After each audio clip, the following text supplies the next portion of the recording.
पहली कविता। भूमिका कुछ बहुत नहीं है। जब आप संघर्ष के दौर में होते हो, मजबूरी और जिम्मेदारियों से घिरे होते हो, तो सब इंसान के ना दो ही कंधे होते हैं, एक पे जिम्मेदारी, एक पे मजबूरी। तो वो अपने सपने को कहीं जी नहीं पाता है, ऐसा मेरा विचार है।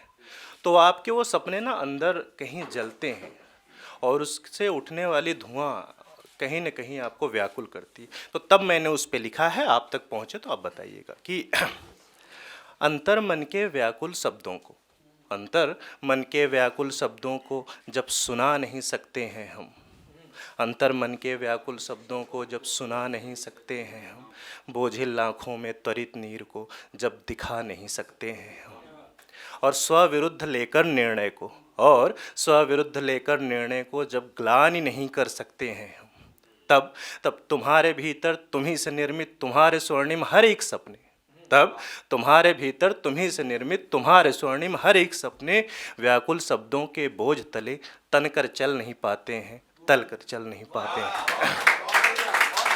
बहुत शुक्रिया। और अगली चार पंक्ति है कि प्रबल भाव के समतल अर्थों को, प्रबल भाव के समतल अर्थों को जब व्यक्त नहीं कर सकते हैं हम, और चिंताओं से लदे ललाट को जब खिंचाव नहीं दे सकते हैं, प्रबल भाव के समतल अर्थों को जब व्यक्त नहीं कर सकते हैं हम, चिंताओं से लदे ललाट को जब खिंचाव नहीं दे सकते हैं हम, और स्वपरिचय देकर दर्पण को, और स्वपरिचय देकर दर्पण को जब पहचान नहीं दे सकते हैं, तब तब तुम्हारे होकर तुम्ही से निर्मित, तब तुम्हारे होकर तुम्ही से निर्मित तुम्हारे सारे हर एक अपने दुर्भावों के प्रतिघात से तुम्हें मात दे जाते हैं।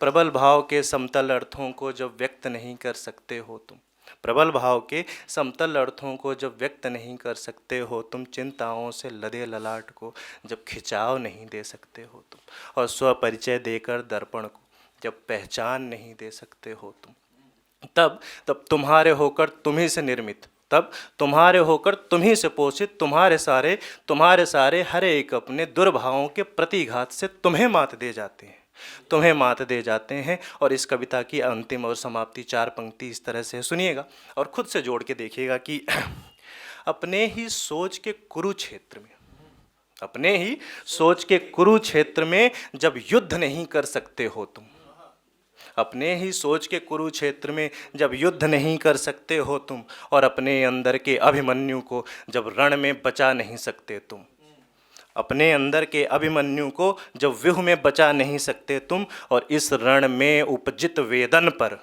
और इस रण में उपजित वेदन पर जब कराह नहीं सकते हो तुम, इस रण में उपजित वेदन पर जब कराह नहीं सकते हो तुम, तब तुम्ही से सिंचित तुम्हारे गिरधर, तब तुम्ही से सिंचित तुम्हारे गिरधर तुम्हारे रथ के कृष्ण सारथी, तब तुम्ही से सिंचित तुम्हारे ईश्वर तुम्हारे रथ के कृष्ण सारथी जीवन पटल के हर एक युद्ध का अर्थ यथार्थ सिखाते हैं, और बोझिल आँखों में त्वरित नीर के तले आपको नवनिर्मित करवाते हैं, नवनिर्मित करवाते हैं।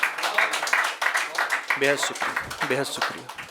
और दूसरी कविता सर जो मेरा है साहब वो है मंत्र। जब आपका जीवन साथी आपका साथ दे जाए तो ऐसा लगता है कि जीवन साथी अगर विश्वसनीय हो, ईमानदार हो, और आपके साथ एक सपोर्ट हो, सहायता जिसे आप कहते हो, वो कर जाए तो आप जीवन में बेहतर कर जाते हो।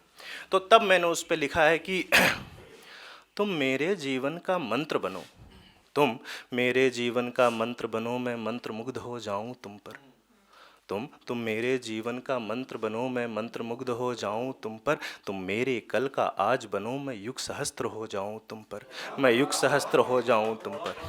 बेहद शुक्रिया। तुम करुण संग श्रृंगार का वंदन, तुम करुण संग श्रृंगार का वंदन, सात सुरों में सुख का स्पंदन, तुम करुण संग श्रृंगार का वंदन, सात सुरों में सुख का स्पंदन, तुम चंदन की शीतल शाख बनो, मैं बन भुजंग सज जाऊं तुम पर, मैं बन भुजंग सज जाऊं तुम पर। बहुत शुक्रिया। और अगली दो पंक्ति है, जोड़िएगा कि तुम कनक किरण का रूप धरो, है ना, तुम कनक किरण का रूप धरो, मैं चकाचौंध हो जाऊं तुम पर, तुम कनक किरण का रूप धरो, मैं चकाचौंध हो जाऊं तुम पर। तुम पूर्णिमास की चांद बनो, मैं हर एक दाग लगाऊं खुद पर, मैं हर एक दाग लगाऊं खुद पर। और अगली दो पंक्ति है कि तुम मुड़ती नदी की सरल सी धारा, तुम मुड़ती नदी की सरल सी धारा, सूरज के तेज का चढ़ता पारा। तुम मुड़ती नदी की सरल सी धारा, सूरज के तेज का चढ़ता पारा। तुम मेरे जीवन का उजियाला बनो, मैं दिन में सपन रचाऊं तुम पर, मैं दिन में सपन रचाऊं तुम पर। और अगली, बेहद शुक्रिया। और अगली दो पंक्ति है सर की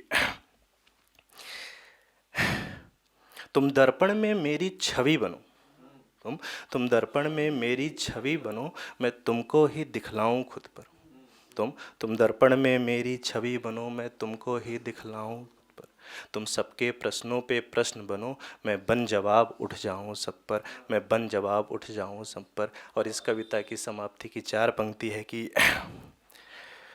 तुम तप संग त्याग का वैदिक व्याख्यान, तुम तप संग त्याग का वैदिक व्याख्यान, अन्याय के लिए न्यायिक वरदान।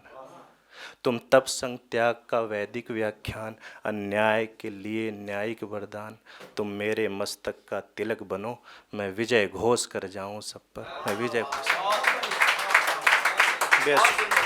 बेशुक्रिया।